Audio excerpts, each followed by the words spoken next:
I know I have to speak about this now because this was my biggest life lesson. And that was to crack the code on how to become unbreakable. Unbreakable in the face of the truth that I always wanted to ignore. Because the truth can literally destroy you if you do not know how to handle it.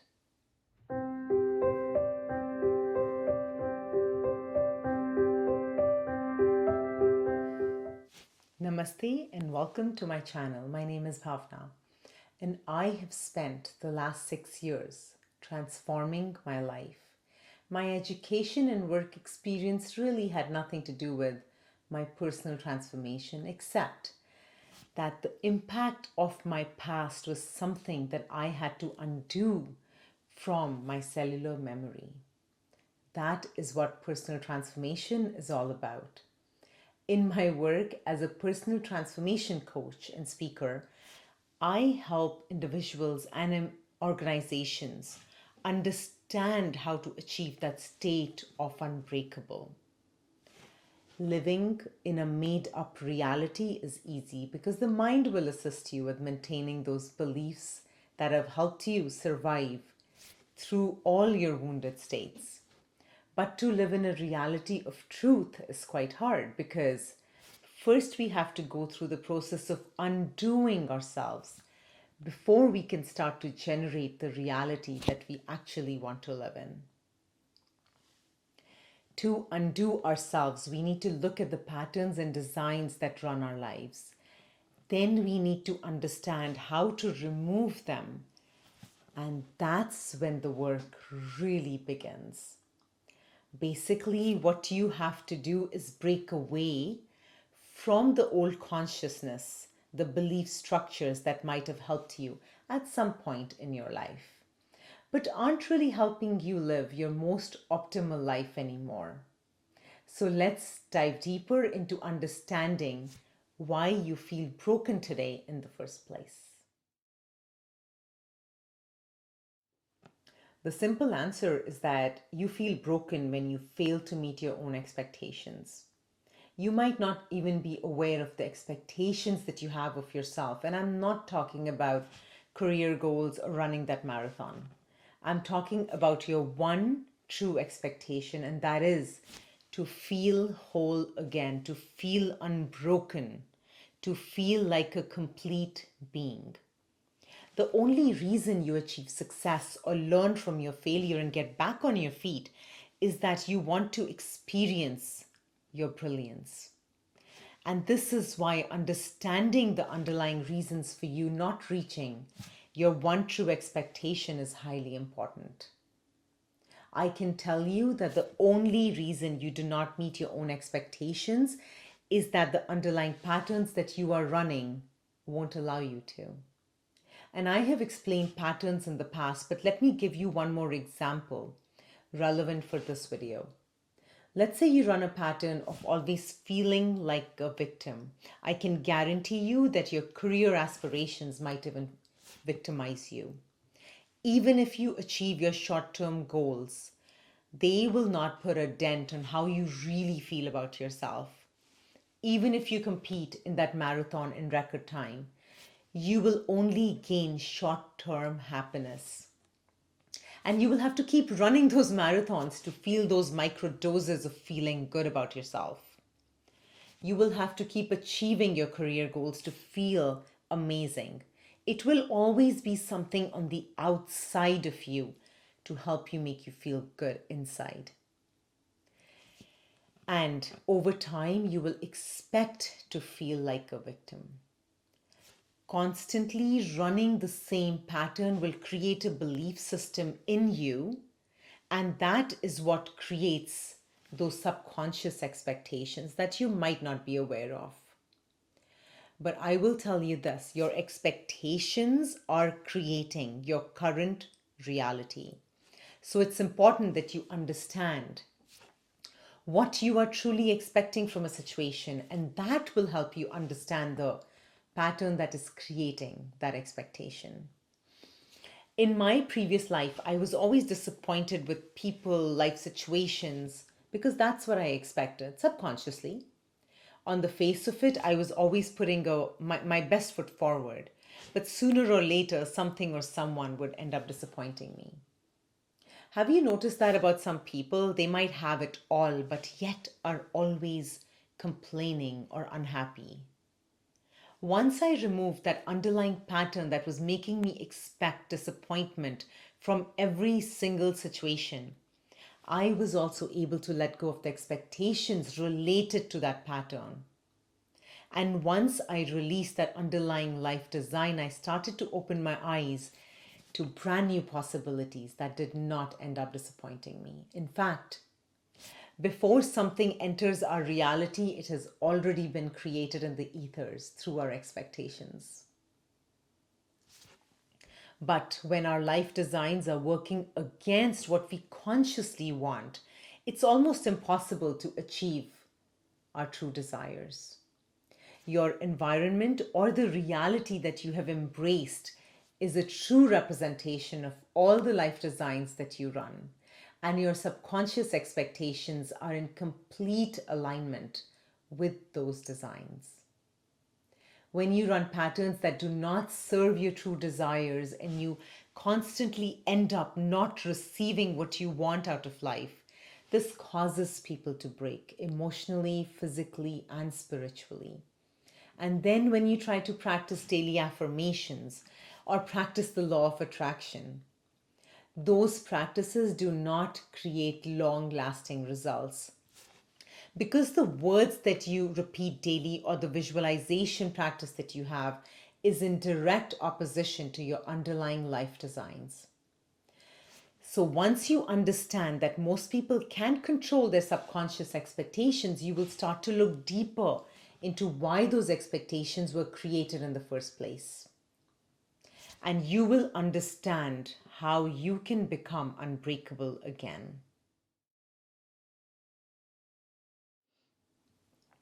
I want you to understand that you were a complete being at one point of time.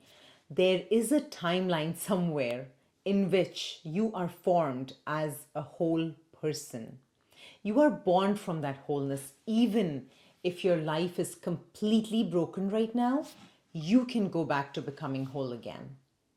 So, what does that journey from being broken and unfulfilled to becoming whole and unbreakable look like?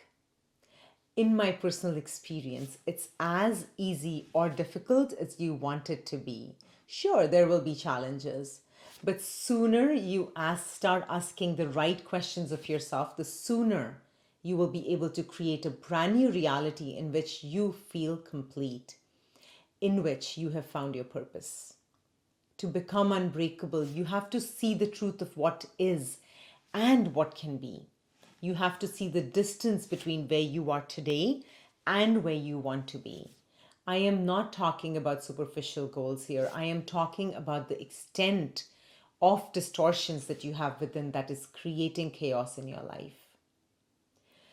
Ask yourself, are you at peace? Do you feel love towards yourself and humanity?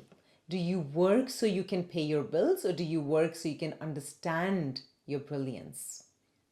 Do external challenges affect how your day goes, or do you use challenges to understand your underlying life designs? Answers to these questions will help you understand how far you are from unbreakable. The work I do helps you understand the life designs you run your life by. I can definitely help you understand why your life is headed a certain way, but I can also help you see how you can use challenging situations at home and in your workplace to understand your underlying designs and how they are creating your environment right now.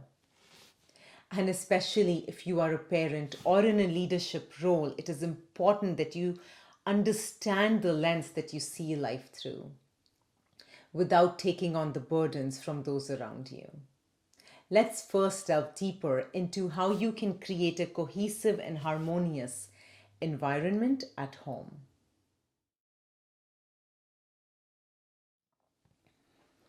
A parent's job is the most important job in the world. For many years, our kids need us to show them the way. And most parents want to do the best they can for their children. But can we expect parents to do their job well if they themselves are living life through filters of low self worth and insecurity? No. We can only hope that the kids learn from those challenges and create a better, more fulfilling life. But what really ends up happening is that when parents do not feel complete within, they end up setting up unrealistic expectations for the world around them and for their kids. Because they think their kids achieving such and such will make them look good and feel good. This leaves the kids very confused because they also expect their parents to make them feel whole. But because both parents and children do not understand how to make themselves feel complete within, and both don't meet each other's expectations, the family unit ends up taking a hit. This is what creates dysfunctional families, broken homes, and broken lives. And I can tell you from my own personal experience as a parent that until I looked at my own shadow, I could not really understand the impact that my life was having on the life of my kids. And until I removed those underlying patterns in me, I could not do anything about how broken my kids felt due to the unrealistic and unfair expectations that I had placed on them. And so I did. I looked hard within. I made tremendous shifts, and this transformed my relationships and my personal vibration, my consciousness. And because kids are more in tune with their emotions and their environment, it became much easier for us to help our kids shift as well. And today, our kids understand the true meaning of respect and self love. And earlier, maybe the respect that I felt from my kids was forced. It didn't feel real. Maybe they respected me because they had to. But today they see us as parents that they can trust because they know and they have experienced the hard work that was involved in creating the shifts in our family. They respect the truth we embody, the honest relationships we have, and the harmony that we create in ourselves and in our family. My role as a parent has also shifted.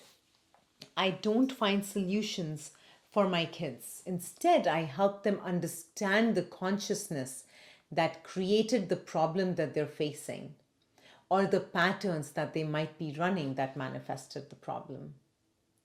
Once I help them see the patterns, the solutions simply present themselves. All I do as a parent is I hold space for them to excel and reach their potential. They are unbreakable. And unbreakable children can heal the world. They can help you see the light. The role of a parent is to make their children unbreakable and create a safe space for their child to expand from that state.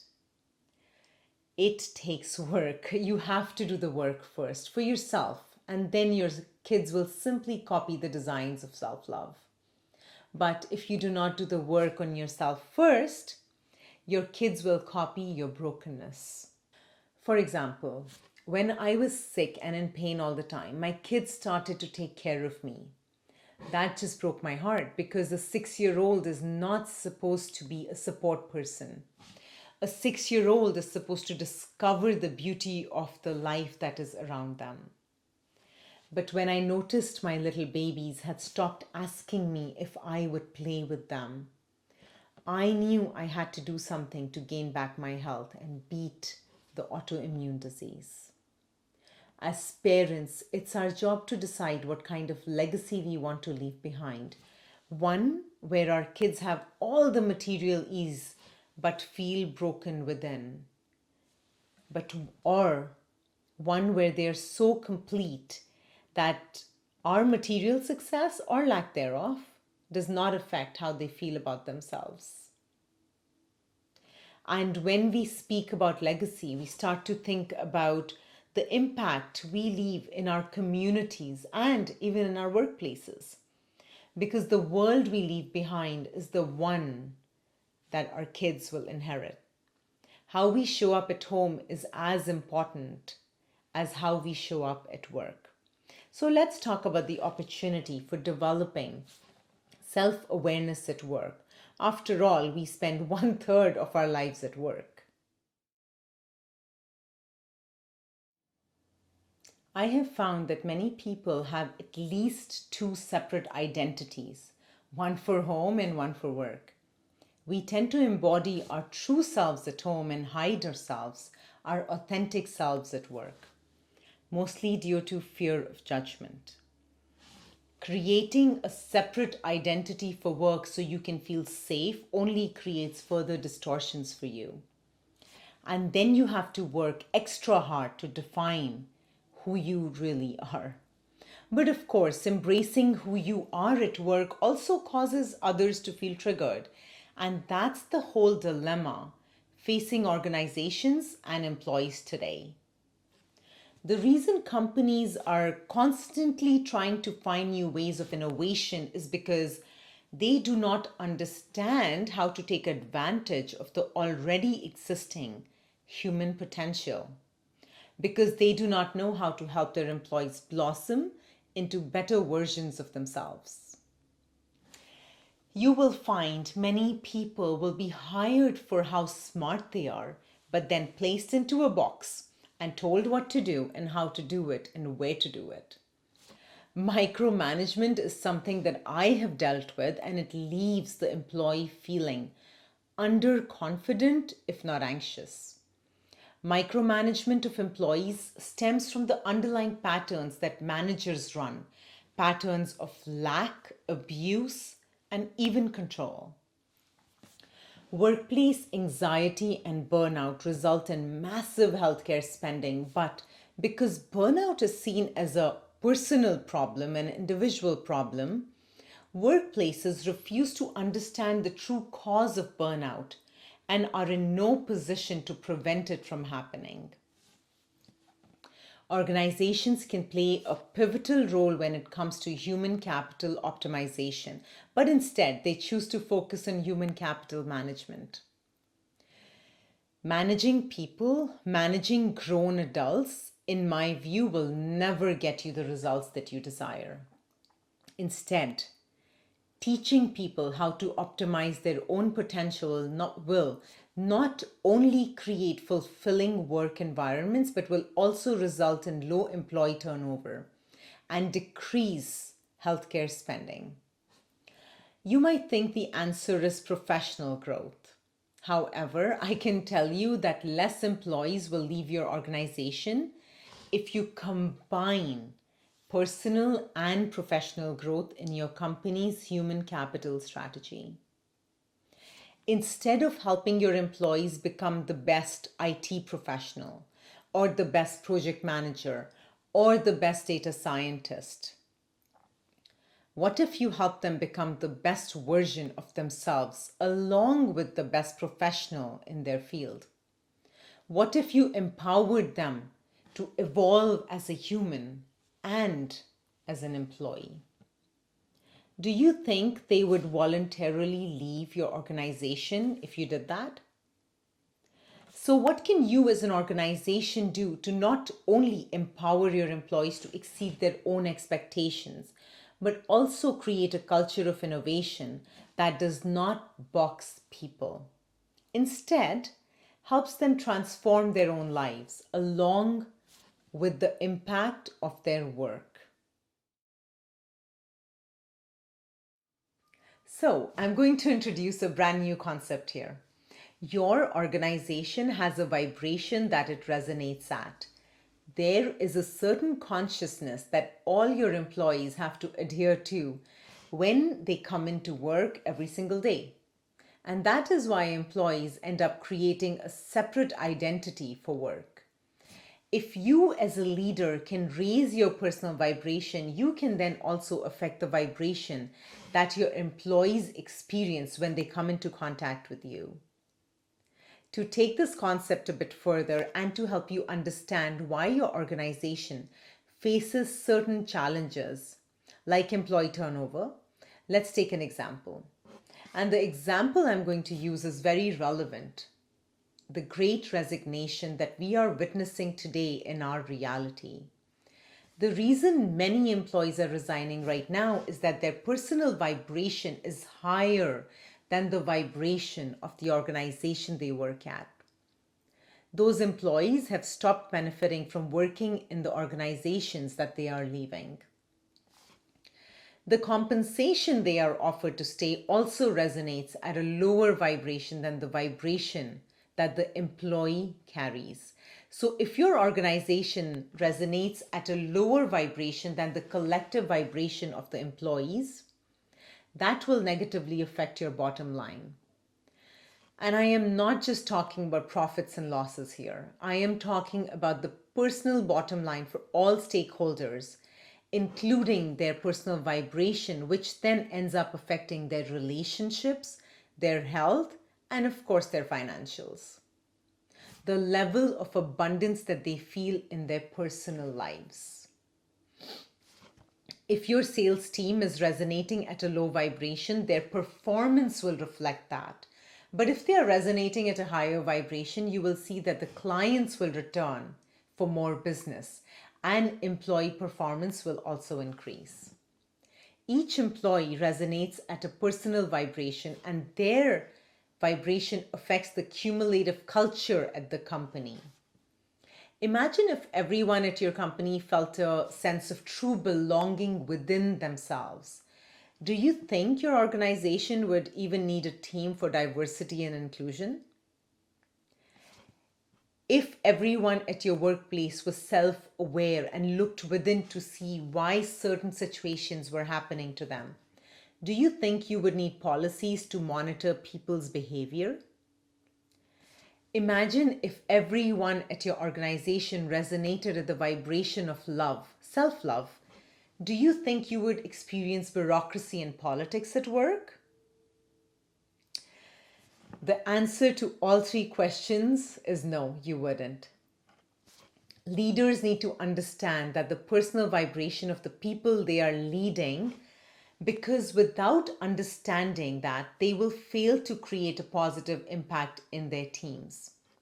But first, they need to understand their own personal vibration because the decisions they make happen at that level of vibration.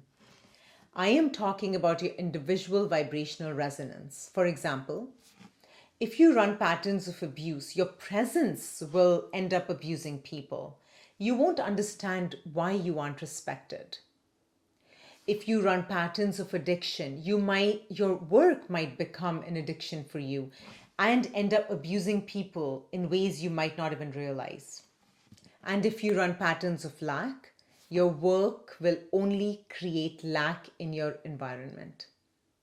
Your employees will only remember you for the vibration that you resonated at. That is your only legacy. Your work and the people around you are the mirror into the self that you do not want to see.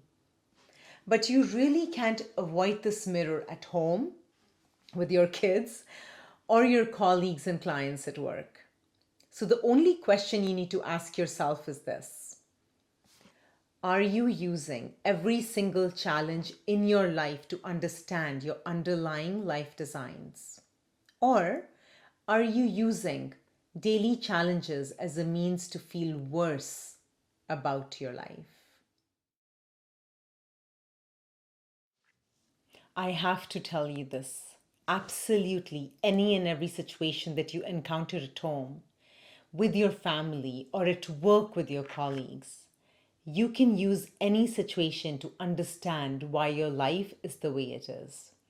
In fact, your family, your friends, your work, your community are your greatest mirrors.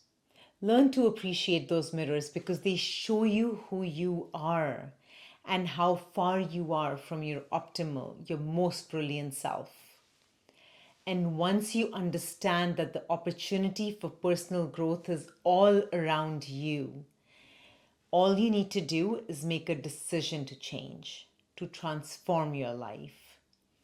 Simply setting an intention for real transformation is enough to get the ball rolling.